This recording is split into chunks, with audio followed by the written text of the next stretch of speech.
Oi, tudo bem?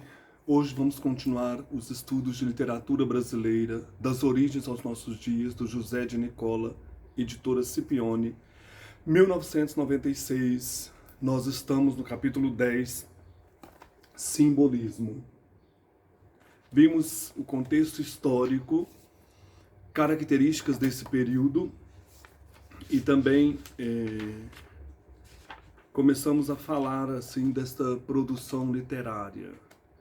E vamos continuar com o primeiro poeta que se destaca, Cruz e Souza. João da Cruz nasceu a 21 de novembro de 1861 em Desterro, hoje Florianópolis, Santa Catarina. Aqui temos uma gravura do Cruz e Souza. Então ele vem aí de Santa Catarina, do sul do país. Filho de escravos, negro sem mescla, o próprio poeta, ao nascer, sustentava a condição de escravo. Sua família foi alforriada quando do início da Guerra do Paraguai, por seu dono, o Marechal Guilherme Xavier de Souza. O antigo senhor e sua esposa cuidam do menino João da Cruz, dando-lhe inclusive o sobrenome Souza. Ele ficará conhecido então como Cruz e Souza. Sempre com a proteção do Marechal Guilherme, estuda no Liceu Provincial Catarinense. Que esse moço deve ter sofrido de preconceito, gente. Não está escrito, né? Ele era protegido desse marechal e consegue estudar nesse Liceu Provincial, lá em Santa Catarina. Em 1882, juntamente com Virgílio Várzea, ele dirige o jornal A Tribuna Popular, que era abolicionista. Em consequência dos problemas de preconceito racial, vê-se impelido a abandonar, em 1883, a sua terra natal. Por esta época trabalha como ponto e secretário da Companhia Teatral de Julieta dos Santos, percorrendo quase todas as províncias brasileiras. Voltando para Santa Catarina, é nomeado promotor público em Laguna, mas não chega a assumir o cargo por preconceito de cor. Transfere-se para o Rio de Janeiro, trabalha na imprensa, mas o seu melhor salário é o de miserável emprego na estrada de ferro central do Brasil. Então, um homem que labuta, né? Que sempre está em procura do trabalho, né? E de se firmar também, né, como pessoa.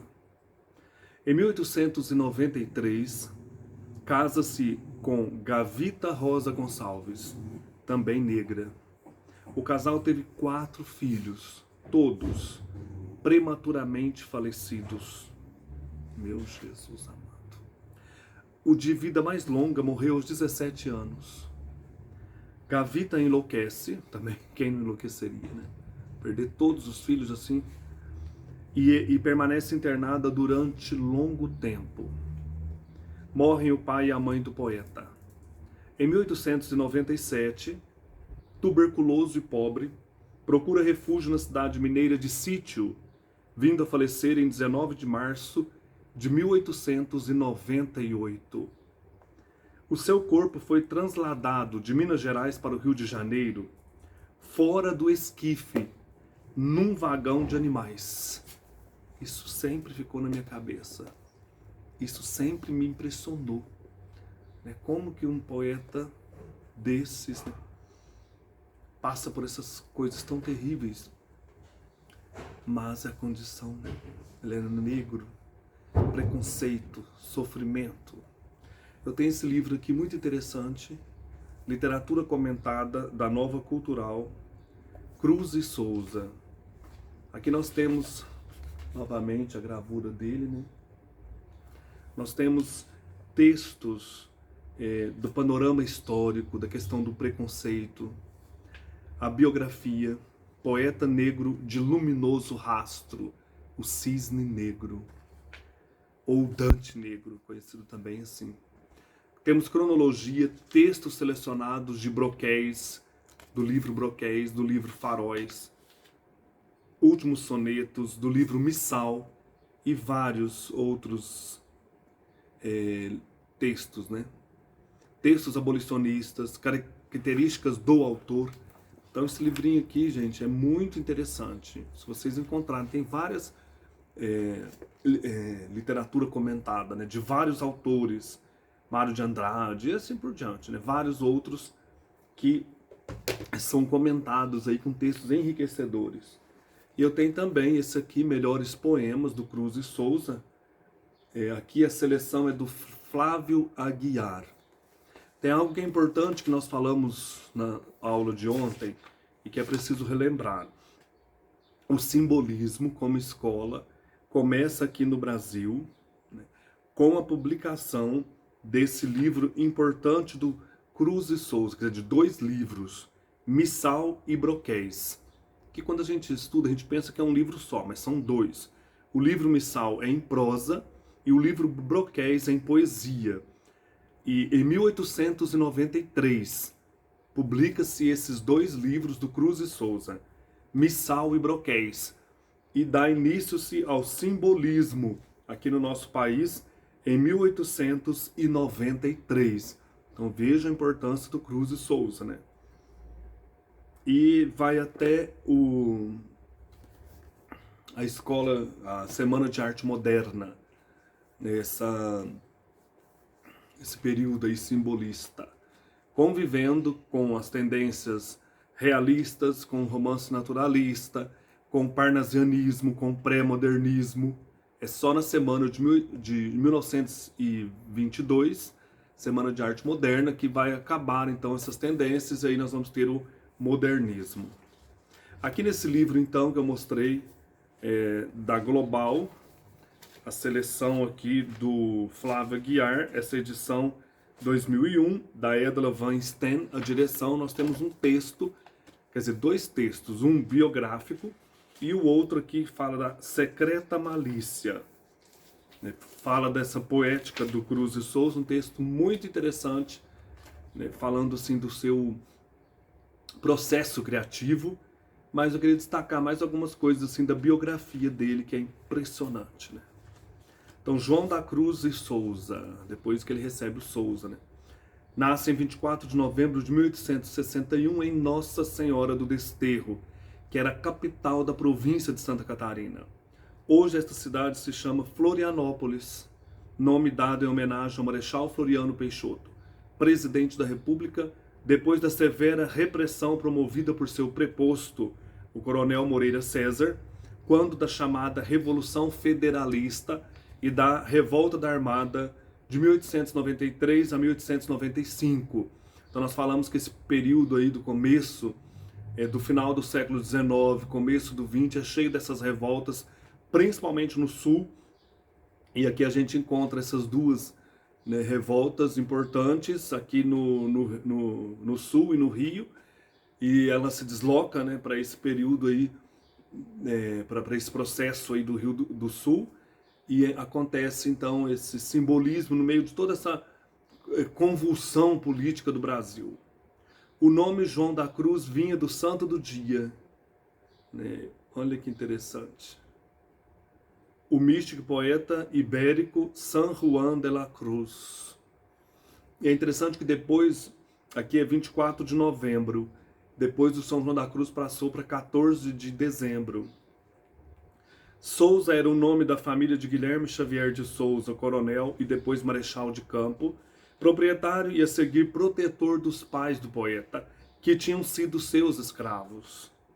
Ao partir para a Guerra do Paraguai, em 1865, Guilherme Xavier alforria todos os seus escravos. Naquela guerra ele chegou a exercer o comando militar de Assunção, né, da cidade de Assunção, quando ocupada pelas tropas da Tríplice Aliança, Brasil, Uruguai e Argentina. Cruz e Souza era filho de Guilherme, mestre pedreiro, e Carolina Eva da Conceição, lavadeira e cozinheira. Guilherme, o escravo, viera a pertencer a Guilherme, o senhor, por herança. Então os dois chamavam Guilherme, né? O senhor, que era o proprietário dos escravos, e o pai do Cruz e Souza também chamava Guilherme. Carolina Eva fora libertada no dia do seu casamento. O coronel Guilherme Souza, Dona Clarinda Fagundes de Souza, não tinham filhos. Criaram Cruz e Souza como se fosse um seu filho, né? Aprendeu estes as primeiras letras com Dona Clarinda. Em 1871, ele entrou no Ateneu Provincial Catarinense. Seu protetor, o já Marechal Guilherme, morreu em 1870. As condições de vida tornam-se mais duras para ele e a família. Mas o sucesso escolar compensava as agruras, acenando-lhe com um futuro promissor para um filho de ex-escravos. A partir de 1877, começou a dar aulas particulares, preparando candidatos a vagas de professor. Então, ele era muito inteligente, estudioso, sabia francês e impressionava seus mestres a ponto do naturalista alemão Fritz Miller citá-lo em carta ao irmão, em 1876, como um exemplo de sua crença na falsidade das teorias racistas que negavam a capacidade intelectual dos negros. Esse alemão manda uma carta para um irmão seu, falando, né, que ele encontrou aqui um rapaz, João da Cruz e Souza, né, que sabia francês fluentemente e destrói aquela crença de achar que os negros não tinham capacidade, né, intelectiva. Em 1868, ele já lia seus poemas no ambiente doméstico. Em 1869, começou a lê-los em público com agrado dos ouvintes. Em 1877, ele passou a publicá-los no Jornal de Santa Catarina. A partir daí, participou cada vez mais intensamente da vida intelectual de Desterro. Em 1881, ele e seus amigos Virgílio Várzea e Santos Lostada fundaram um jornal literário, o Colombo. Entre este ano e o de 1883, ocupou o cargo de ponto da Companhia Dramática Julieta dos Santos, viajando com ela por todo o Brasil. Olha que interessante, ele era ponto nessa companhia de teatro. Por essa época começou a fazer conferências de propaganda abolicionista. Em 1884, o presidente da província, Francisco Luiz da Gama Rosa, o nomeou para o cargo de promotor na cidade de Laguna. Mas Cruz e Souza não conseguiu sequer assumir o cargo, diante da reação preconceituosa dos chefes políticos locais. Deste ano até o de 1888, ele trabalhou em jornais, revistas e no Centro de Imigração da província. Em 1886, foi ao Rio Grande do Sul, sendo recebido triunfalmente como poeta já de prestígio. No ano de 1888, Cruz e Souza foi ao Rio de Janeiro a convite de Oscar Rosas. Lá conheceu o poeta Luiz Delfino, seu conterrâneo. Em termos de literatura, Cruz e Souza aprofundava e ampliava suas leituras. Já lera obras de Charles Baudelaire, de Giacomo Leopardi, de Guerra Junqueiro, de Antero de Quental. Passou a ler ainda as de Le Comte de Lisle, de Gustave Flaubert, de Théophile Gautier, de Guy de Maupassant e de outros poetas brasileiros e portugueses. Que show, né? Eu amo a vida desse cara. Não, assim, a ousadia, a força, né? Sair da escravidão, passar por tantos preconceitos e não perder, assim, a luta, né? Busca da poesia, o seu amor pela leitura, né? Sua produção poética dessa época assumiu traços parnasianos e ele acabou tornando-se um dos grandes cultores do soneto. Voltou ainda ao Desterro, mas em 1891 ele transferiu-se de vez para a ex-corte, agora capital da República, né, Rio de Janeiro. Aí começou a colaborar nas revistas literárias e conseguiu um emprego regular. Foi chamando cada vez mais a atenção da intelectualidade local, em particular dos de origem sulina. Entre estes tinham forte impacto as ideias de um novo movimento literário que, como de costume vindo da França, aqui deitava suas raízes, o simbolismo. A partir de 1891, Cruz e Souza começou a interessar-se pelas novas ideias. Em 1893, casou-se com Gavita Rosa Gonçalves, também descendente dos antigos escravos de origem africana que conhecera no ano anterior. No Rio Grande do Sul começava a revolta dos federalistas, que logo, comandada pelo caudilho Gumercindo Saraiva, atingira Santa Catarina e Paraná na tentativa de chegar ao Rio e derrubar Floriano. Na capital, no ano seguinte, eclodiu a revolta da Armada, também com o objetivo de derrubar o cognominado Marechal de Ferro, a revolta da Armada no Rio. Derrotados os revoltosos do Rio e repelidos os federalistas após o combate de Lapa, no Paraná, ambas as facções revoltosas encontraram-se na desterro de Cruz e Souza, sendo recebidos entusiasticamente. É isso que eu falei, né? Então eles se uniram, da revolta da Armada, e os federalistas também foram para o sul, né? Percorrendo e tendo vários combates aí no litoral. Percorrendo esse litoral e indo aí para Desterro. Reocupada a cidade após seu abandono pelos revoltosos, seguiu-se a cruel repressão comandada por Moreira César, que depois vai lá para Canudos, que mandava fuzilar ou enforcar os maragatos federalistas e outros descontentes e desafetos na fortaleza de Anhotomirim, de origem colonial e que até hoje existe e pode ser visitada. Então ele mandou matar todos os federalistas, todo esse povo que sobrou dessas revoltas, que sobraram dessas revoltas, né? Este ano de 1893 foi marcante na vida intelectual brasileira e na de Cruz e Souza lança 2 livros, Missal e Broquéis. O primeiro era de prosa poética e o segundo de poemas. Não eram seus primeiros livros, tendo em Santa Catarina publicado Tropos e Fantasias com Virgílio Várzea. Mas aquelas 2 obras publicadas no Rio de Janeiro, em 1893, foram a pedra fundamental da nova escola do simbolismo. A partir de então, o movimento simbolista estava lançado no Brasil. Ao mesmo tempo, Cruz e Souza conseguiu fixar-se no emprego, nomeado praticante de arquivista da Central do Brasil. E a partir de 1894, seu salário passou a ser de R$250 mil por mês. Com Gavita, Cruz e Souza teve 4 filhos, Raul, Guilherme, Reinaldo e João. Todos, como seus pais, morreram de tuberculose pulmonar. O último, João, morreu em 1915, perto de completar 15 anos de idade. Gavita teve distúrbios de natureza mental que, além de atormentaram o próprio poeta e se refletiram em seus escritos. Em que pese em dificuldades e doenças, Cruz e Souza levou uma vida de intensa atividade intelectual no Rio de Janeiro, onde tornou-se reconhecido e respeitado por muitos, apesar dos preconceitos existentes. Um conjunto de amigos e admiradores o seguiu e o protegeu em vida, e depois de morto o poeta estendeu essa proteção. E depois de morto o poeta, estendeu-se essa proteção à preservação de sua obra. Olha que interessante, né? A obra de um negro, protegida, né? Esses amigos, esses poucos amigos que o ajudaram em vida, né? E também depois preservaram a sua obra. Em 1897, Cruz e Souza concluiu um livro de prosa poética chamado Evocações. Preparava-se para publicá-lo quando, no fim do ano, apresentou-se a tuberculose pulmonar. Em março de 1898, ele partiu para as montanhas de Minas Gerais, em busca de tratamento e melhores ares do que os da já poluída capital, né, Rio de Janeiro. Mal chegado à cidade de Sítio, naquele estado ele sucumbiu, né, no estado de Minas Gerais. Seu corpo foi levado ao Rio, num vagão de gado, coisa que chocou seus amigos e admiradores. Também choquei quando eu li isso aqui. José do Patrocínio, o conhecido tribuno da abolição, pagou os funerais do enterro no cemitério de São Francisco Xavier.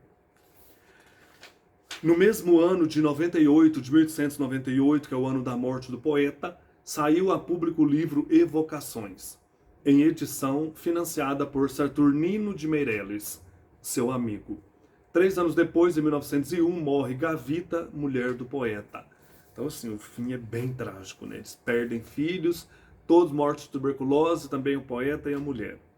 Cruz e Souza despertou em vida sentimentos muito intensos entre a intelectualidade do Rio de Janeiro. Teve partidários ardorosos e críticos, às vezes desdonhosos, sobretudo por sua adesão ao simbolismo poético, que era visto como coisa de decadentistas ou decadistas, como se dizia na época. Esse apodo, contudo, passou a ser reivindicado pelos adeptos daquela escola literária. Ganhou ele em vida apelidos sonoros. Alfonso de Guimarães, que ao lado de Cruz e Souza é um dos poeta simboliza as mais importantes do Brasil, chamou-o de o Cisne Negro. O Tristão de Alencar Araripe Júnior chamou-o de o Maravilhado e o Náufrago de uma Raça. Interessante, né? Essa vida intensa. Aqui então vou continuar no José de Nicola, falando um pouco sobre a obra do Cruz e Souza, a importância desta poética. Cruz e Souza é sem dúvida a figura mais importante do nosso simbolismo, chegando-se a afirmar que não fosse ele, nem teríamos essa estética em nossas letras. Como poeta, ele teve apenas um volume publicado em vida, Broquéis. Os 2 outros volumes de poesia são póstumos, o que de certa forma caracteriza uma carreira muito rápida e que poderia ser melhor trabalhada, apesar de o poeta ser considerado um dos maiores nomes do simbolismo universal. Então, assim, foi publicado de poesias Broquéis, o Missal também, mas o Missal era prosa. É nesse sentido que ele fala aqui, o Nicola, né, que um livro só publicado, no caso de poesia. Sua obra apresenta uma evolução importante, uma vez que abandona o subjetivismo e a angústia iniciais para posições mais universalizantes. De fato, sua produção inicial fala da dor e do sofrimento do homem negro, evidentes colocações pessoais, mas evolui para o sofrimento e a angústia do homem, do ser humano, né, na sua totalidade. Está sempre presente a sublimação, a anulação da matéria para a libertação da espiritualidade, só conseguida na sua totalidade pela morte. Algumas características então da sua poesia, né? Anulação da matéria para a liberação da espiritualidade, a sublimação. E essa libertação só se consegue pela morte.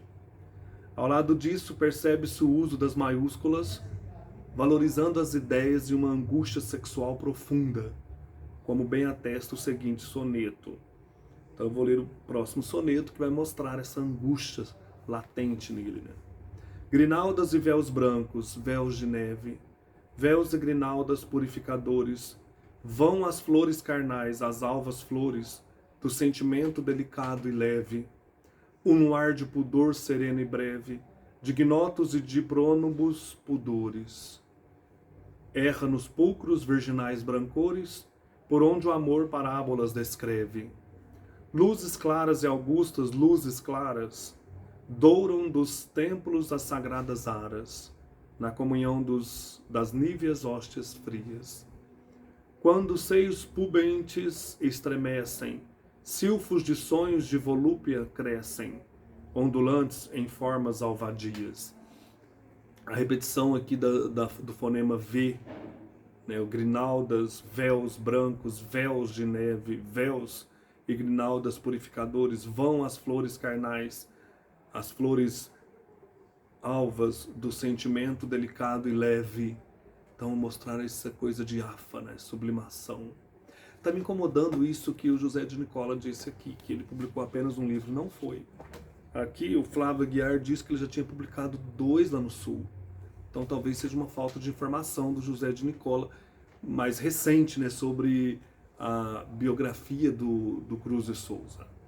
Então ele publica Broquéis, Missal, que é um livro de prosa, mas ele já tinha publicado outros livros de poesia lá no Sul. Lembra que foi falado aqui? Participava de um jornal da vida intelectual no Sul. Esse soneto acima que eu acabei de ler, além de enfatizar a temática sexual, nos remete a algumas outras características do poeta, como a obsessão pela cor branca e por tudo aquilo que sugere brancura, alvura, por exemplo, véus brancos, véus de neve, alvas flores, luar, virginais brancores, luzes claras, níveas hóstias. Tá interessante o aluno estudioso aqui de literatura tá atento a esses versos simbolistas, né? Aqui no caso, essas imagens que vão se repetir, esses temas que vão aparecer sempre, no caso aqui a cor branca, a linguagem com seus símbolos e jogos de vogais não se assemelha de nenhuma outra estética, como eu falei, a repetição do fonema da letra V, e a musicalidade, as frequentes aliterações, repetições, tanto de fonemas como de sílabas, são outra marca da poesia daquele que já foi chamado de Cisne Negro ou mesmo de Dante Negro. Como exemplo, então, nós temos uma estrofe aqui do famoso poema que eu vou ler depois, Violões que Choram, para ver essa repetição, essa questão da aliteração aqui, olha. Vozes veladas, veludosas vozes, volúpcias dos violões, vozes veladas, vagam nos velhos vórtices vorazes dos ventos, vivas, vãs, vulcanizadas. Então a poesia de Cruz e Souza, ela está marcada, né, por essas questões aí do símbolo, né, da repetição das vogais, a literação, que são próprios dessa estética, né, a musicalidade, tudo isso aparece aí. Aqui nesta obra dos melhores poemas, então nós temos poemas dos Broquéis, de 1893, do livro Faróis, de 1900, que é póstumo, né? Do livro Derradeiro, de 1945 a 61, publicação póstuma. Da prosa poética Tropos e Fantasias, 1885. Tá vendo? Olha, tem esse outro aqui, esse outro livro, Tropos e Fantasias, publicado quando ele estava vivo. Livro Missal, também, de 1893. E do livro Evocações, 1897, 1898, que é o ano da morte do Cruz e Souza. Então nós temos aqui poemas dos vários livros dele. Vamos pegar então de Broquéis, 1893.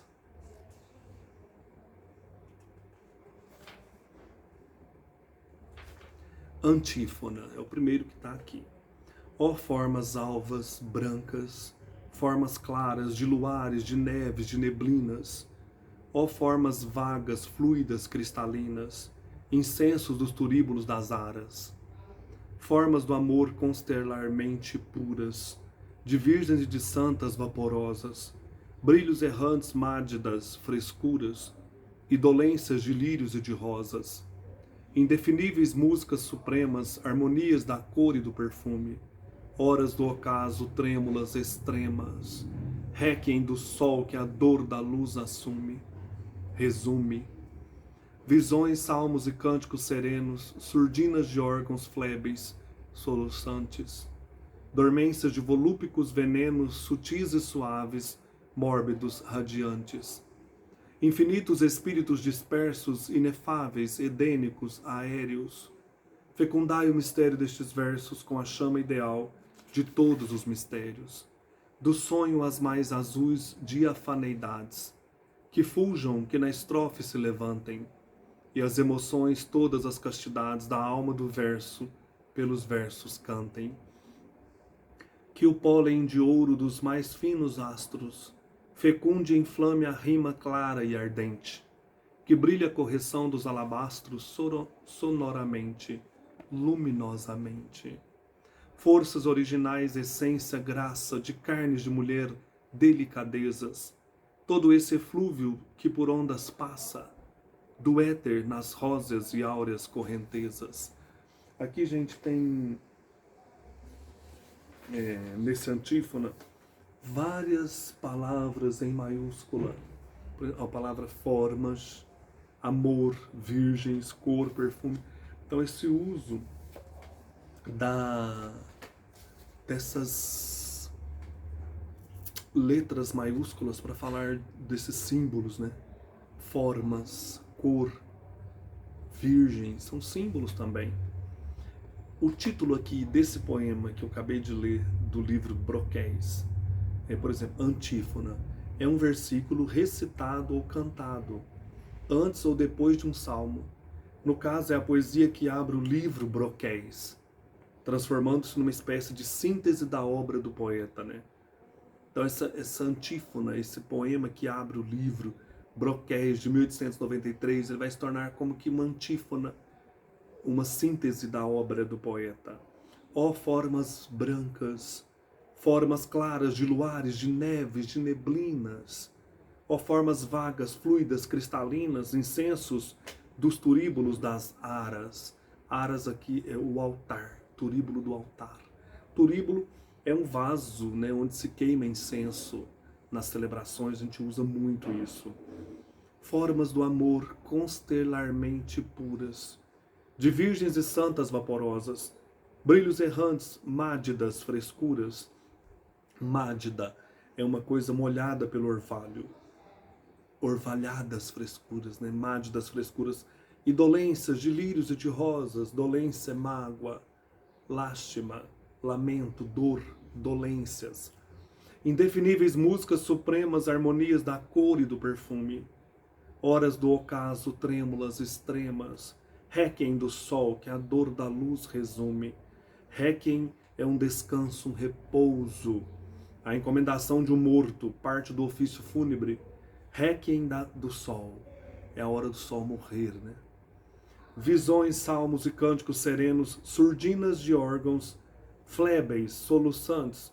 Surdina é uma peça que se adapta a um instrumento para abafar a sonoridade ou alterar o timbre. Surdinas de órgãos flébeis, choroso, flébel, é algo choroso, lacrimoso. Surdinas de órgãos flébeis, chorosos, né? Flébeis, soluçantes. Dormências de volúpicos venenos. Volúpico é o mesmo que voluptuoso, neologismo criado pelo autor. Volúpicos venenos. Sutis e suaves, mórbidos, radiantes. Então tem muitos aqui adjetivos, estão percebendo, nesse poema Antífona. Na obra inteira dele, né? Infinitos espíritos dispersos, inefáveis, edênicos, aéreos. Inefável, encantador, que não se pode exprimir por palavra. Edênico, relativo ao Éden. Edênico é uma coisa paradisíaca. Então, olha, edênico, infinitos espíritos dispersos, inefáveis, que não se pode definir. Edênicos, relativos ao Éden, jardim do Éden. Aéreos. Fecundai o mistério destes versos com a chama ideal de todos os mistérios. Bonito, né? Do sonho às mais azuis diafaneidades. Então o aluno tem que desesperar, não. O que é uma coisa diáfana? Qualidade do que é diáfano, a diafaneidade. Isto é, translúcido, transparente. Uma coisa diáfana é uma coisa transparente. Que fulgam, fulgir, resplandecer, sobressair, ter fulgor. Que fulgam, que na estrofe se levantem e as emoções, todas as castidades da alma do verso, pelos versos cantem. Então, ó, do sonho às mais azuis diafaneidades. Os sonhos que refulgem, né? Na estrofe se levante as emoções, todas as castidades, a alma do verso, pelos versos cantem. Que o pólen de ouro dos mais finos astros fecunde e inflame a rima clara e ardente. Que brilhe a correção dos alabastros. Alabastro é uma rocha branca e translúcida. Sonoramente, luminosamente. É uma síntese, uma súmula da obra do poeta nessa antífona. Forças originais, essência, graça de carnes de mulher, delicadezas, todo esse eflúvio que por ondas passa. Eflúvio é uma emanação invisível, uma exalação. Do éter nas róseas e áureas correntezas. Éter é o espaço celeste. Cristais diluídos de clarões álacres. O que é uma coisa álacre? Alegre, jovial. Desejos, vibrações, ânsias, alentos. Fulvas vitórias. Fulva amarelada, dourada, vem do ouro, né? Fulvas vitórias, triunfamentos acres, os mais estranhos estremecimentos. É o amor, né? Coisa diáfana. Flores negras do tédio e flores vagas de amores vãos. Tantálicos. O que é isso, né? Tantálico vem de Tântalo, que era um ser mitológico condenado pelos deuses a jamais alcançar a água e os alimentos, que se afastava à medida que ele se aproximava. Ele ia pegar uma fruta, a fruta fugia. Por extensão, desejado e inacessível. Tantálicos é uma coisa desejada, mas é inacessível. Tantálicos, doentios. Fundas vermelhidões de velhas chagas, em sangue abertas, escorrendo em rios. Tudo vivo e nervoso e quente e forte. Olha, vivo e nervoso e quente e forte. É um polissíndeto. É uma figura de linguagem caracterizada pela repetição de conjunções, vivo e nervoso e quente e forte. Nos turbilhões, né, um remoinho de vento, aquilo que impele algo violentamente. Então, nos turbilhões quiméricos do sonho, passe cantando ante o perfil medonho e o tropel cabalístico da morte. Cabalístico é misterioso, místico, secreto. Então, assim, eu destrinchei um pouco esse poema Antífona para a gente perceber, né, como que é necessário aqui ter esse cuidado com o texto, né? Cuidado, atenção para perceber as características do simbolismo, né, do próprio autor, né, o que ele quer mostrar nesses textos, né? Eu vou ler um outro aqui que eu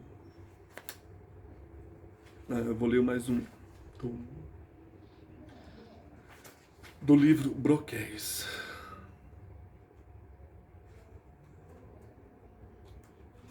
A dor.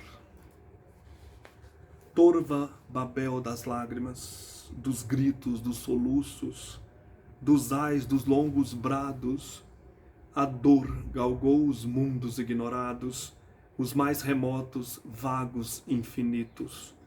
Lembrando as religiões, lembrando os ritos, avassalara os povos condenados, pela treva no horror desesperados, na convulsão dos tântalos aflitos.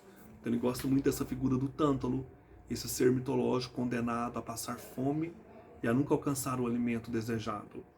Por buzinas e trompas assoprando, as gerações vão todas proclamando a grande dor aos frígidos espaços. E assim parecem pelos tempos mudos, raças de Prometeus titânicos, rudos, brutos e colossais, torcendo os braços. Prometeu, um outro ser da mitologia, também muito conhecido, né? Que ele desafiou Zeus ao dar o fogo aos homens e foi condenado aí a ser preso no Cáucaso. Do livro Faróis, Canção do Bêbado. Livro Faróis é de 1900. Canção do Bêbado. Na lama e na noite triste, aquele bêbado ri. Tua alma velha onde existe? Quem se recorda de ti? Por onde andam teus gemidos, os teus noctâmbulos ais? Entre os bêbados perdidos, quem sabe do teu jamais? Por que é que ficas à lua contemplativa a vagar, onde a tua noiva nua foi tão depressa a enterrar? Que flores de graça doente tua fronte vem florir? Que ficas amargamente bêbado, bêbado a rir? Que vês tu nessas jornadas? Onde está o teu jardim, o teu palácio de fadas, meu sonâmbulo arlequim? De onde trazes essa bruma, toda essa névoa glacial, de flor de lânguida espuma regada de óleo mortal? Que soluço extravagante, que negro soturno fel, põe no teu ser doudejante a confusão de Babel? Ah, das lágrimas insanas que ao vinho misturas bem, que divisões sobre-humanas tua alma e teus olhos têm. Boca abismada de vinho, olhos de pranto a correr, bendito seja o carinho que já te faça morrer. Sim, bendita a cova estreita, mais larga que o mundo vão, que possa conter direita a noite do teu caixão. Nossa, que triste, né? O bêbado que passa, né, perambulando aí pela noite. Nossa Senhora. Tem poemas bem longos aqui. Requiem do Sol, ainda do livro Faróis.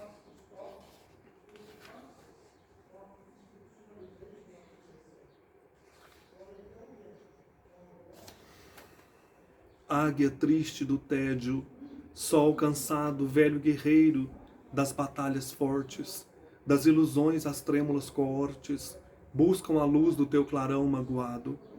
A tremenda avalanche do passado que arrebatou tantos milhões de mortes, passa em tropel de trágicos mavortes sobre o teu coração ensanguentado.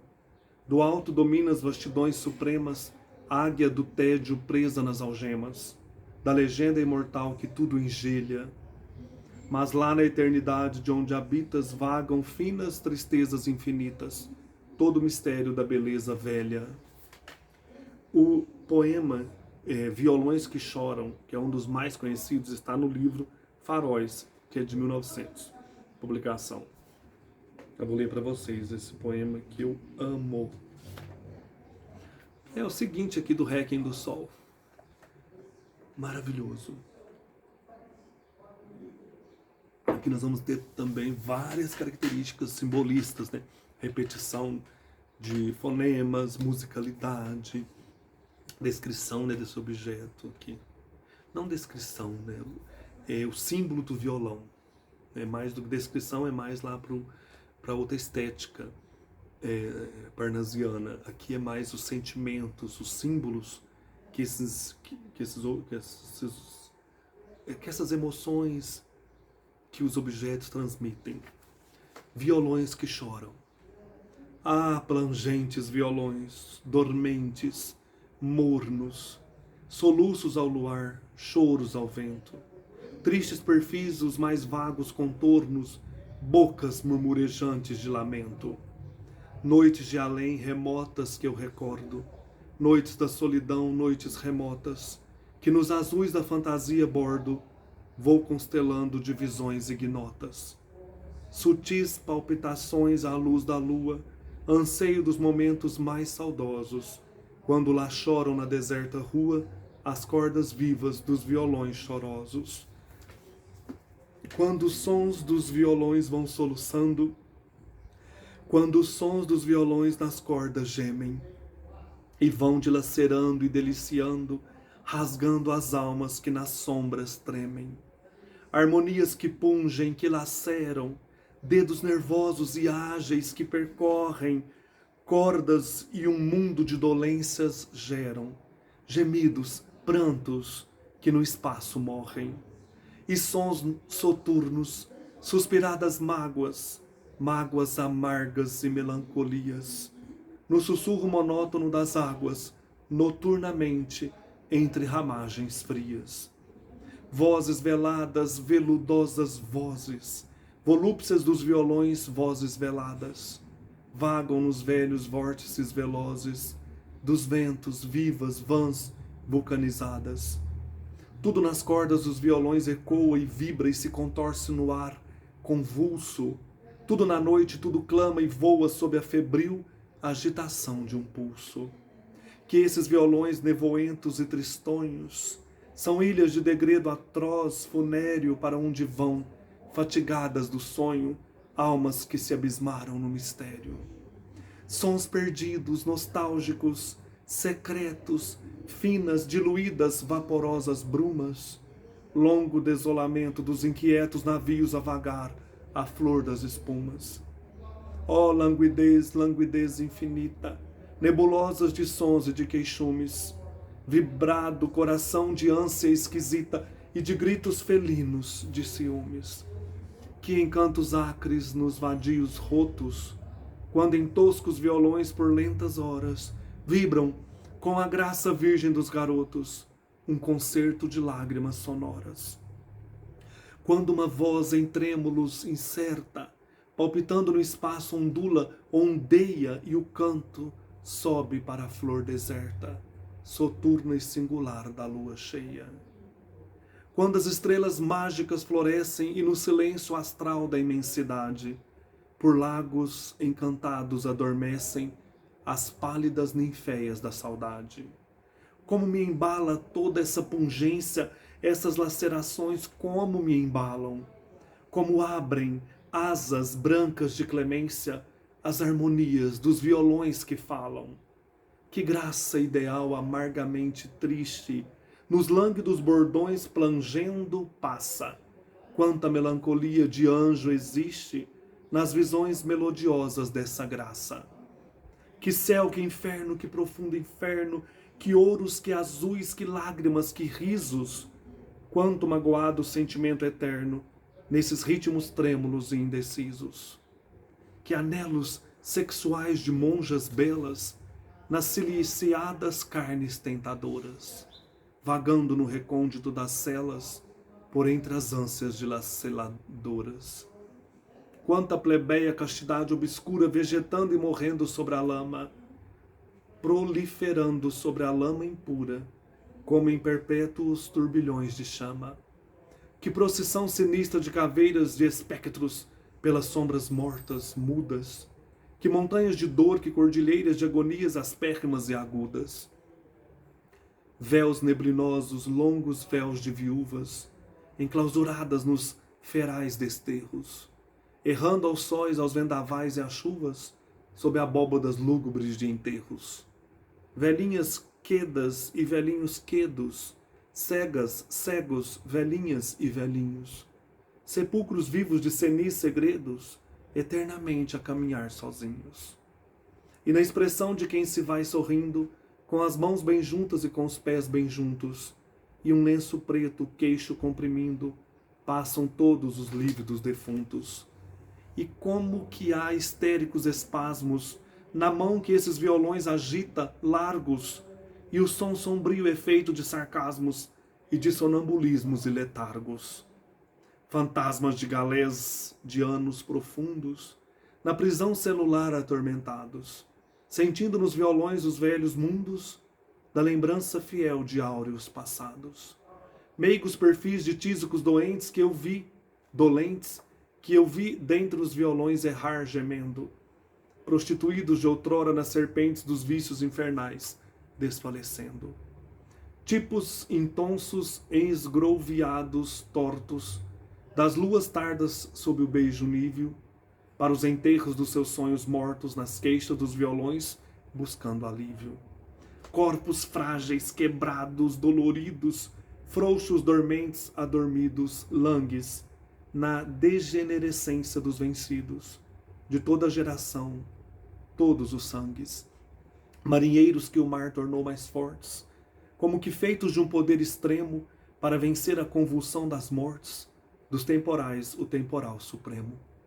Veteranos de todas as campanhas enrugados por fundas cicatrizes, procuram nos violões horas estranhas, vagos aromas cândidos, felizes, ébrios antigos vagabundos velhos, torvos, despojos da miséria humana, tem nos violões secretos evangelhos toda a Bíblia fatal da dor insana. Enxovalhados, tábidos palhaços de carapuças, máscaras e gestos, lentos e laços, lúbricos, devassos, lembrando a florescência dos incestos. Todas as ironias suspirantes que ondulam no ridículo das vidas, caricaturas tétricas e errantes dos malditos, dos réus, dos suicidas. Toda essa labiríntica nevrose das virgens nos românticos enleios, os ocasos do amor, toda a clorose que ocultamente lhes lacera os seios. Toda a mórbida música plebeia de requebros de faunos e ondas lascivas, a langue mole e morna melopeia, das valsas alanceadas convulsivas, tudo isso num grotesco desconforme, em ais de dor, em contorções de açoites, revive nos violões, acorda e dorme, através do luar das meia-noites, das meias-noites. Gente, coisa linda. Lembrei o barco inebriado do Arthur Rimbaud. Essa musicalidade, né? Esse envolvimento do leitor nesse mundo diáfano de símbolos, de ideias, né? Tudo isso é muito bonito. Do livro Últimos Sonetos, de 1905, quero ler Ironia de Lágrimas, pra gente conhecer, né? Esse outro livro aqui dele, né? Ironia de Lágrimas. Do livro Últimos Sonetos, publicado em 1905. Ironia de lágrimas. Junto da morte é que floresce a vida. Andamos rindo junto à sepultura. A boca aberta, escancarada, escura da cova é como flor apodrecida. A morte lembra a estranha margarida do nosso corpo, Fausto sem ventura. Ela anda em torno a toda criatura numa dança macabra indefinida. Vem revestida em suas negras sedas e amarteladas lúgubres e tredas. Das ilusões o eterno esquife prega. E adeus caminhos vãos, mundos risonhos, lá vem a loba que devora os sonhos. Faminta, absconsa, empoderada, cega. Meu Deus, coisa, né? Jesus. do O Livro Derradeiro, publicado em 1945, 1961. São vários poemas. Eu vou procurar uma aqui. Ave Maria. Ave Maria. Ave Maria. Ave Maria das estrelas. Ave. Cheia da graça do luar, Maria. Harmonia de cântico suave das harpas celestiais, branda harmonia. Nuvem de incensos através da nave, quando o templo de pombas irradia. E em prantos o órgão vai plangendo grave a profunda e gemente litania. Seja bendito o fruto do teu ventre, Jesus, mais belo dentre os astros e entre as mulheres judaicas mais amado. Ó luz, Eucaristia da beleza, chama sagrada no Evangelho acesa, maravilha do amor e do pecado. Depois nós temos aqui do livro Tropos e Fantasias, 1885, aí já são, né, prosas poéticas. Livro Tropos e Fantasias. Aqui tem aqui, olha, o padre, não dá para ler, né, que são prosas. E o livro Missal, 1893, também é um livro em prosa.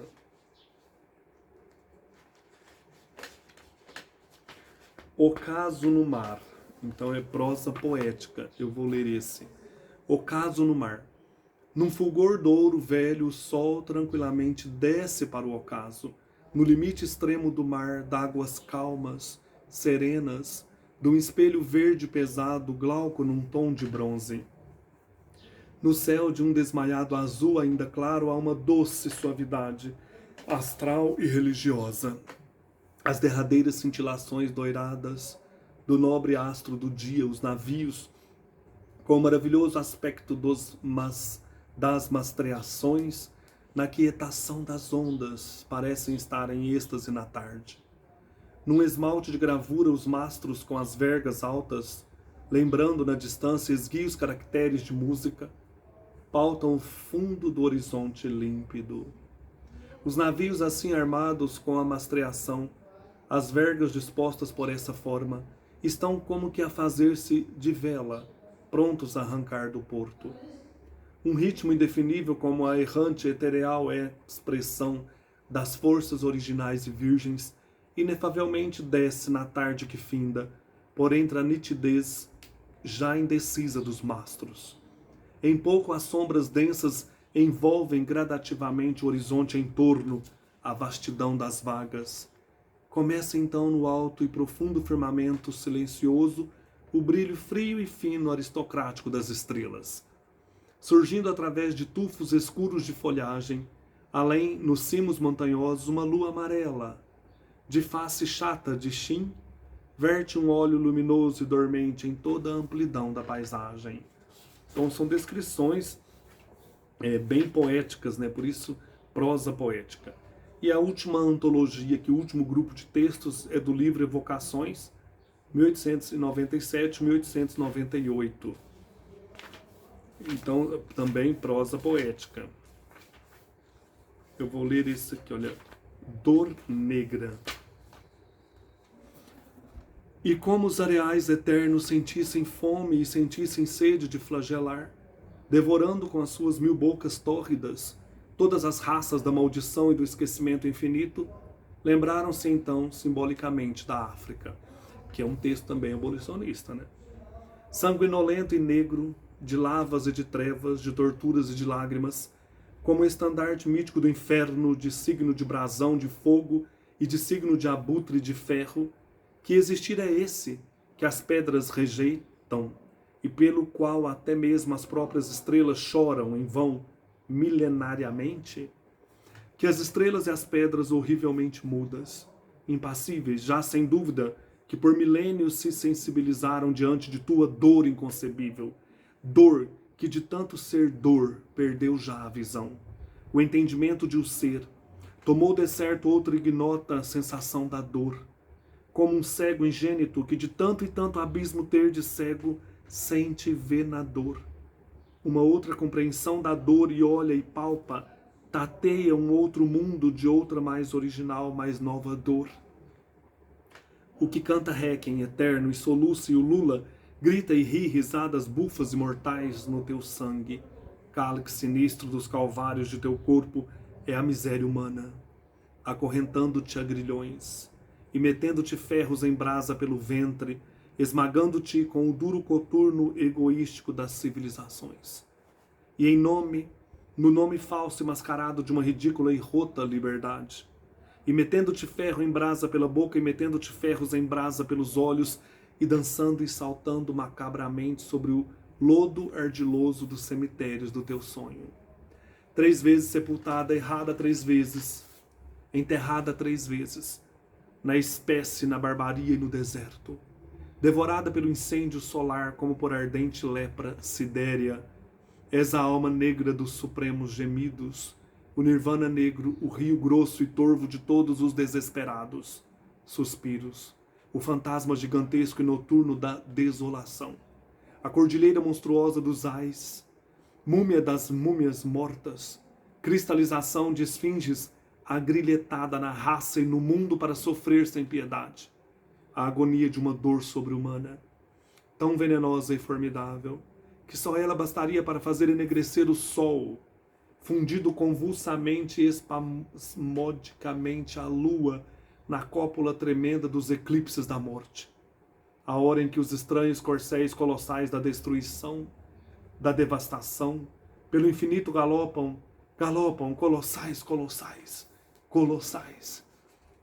Uma crítica, né, violenta à dominação que eles fizeram, né, que as grandes potências fizeram na África, a escravidão, crítica à escravidão, a esse sofrimento aí dos negros. Gente, é um poeta maravilhoso. Não é difícil, exige muito de nós, mas recompensa muito mais. Que você tenha de prazer, de beleza, de conhecimento da vida e de si mesmo ao ler um poeta como esse. Ao saborear os seus versos, você enriquece a sua vida cultural, você enriquece, né, a nossa pátria brasileira, né, o nosso país, ao ler um homem como esse, né, um poeta maravilhoso como Cruz de Souza. É um dos mais impressionantes da literatura. Muitas vezes esquecido, mas está aqui relembrado com muito amor. Eu gosto muito do Cruz de Souza. No próximo vídeo, nós vamos continuar a produção literária deste período do simbolismo com a vida e obra de Alfonso de Guimarães. Um abraço e até mais.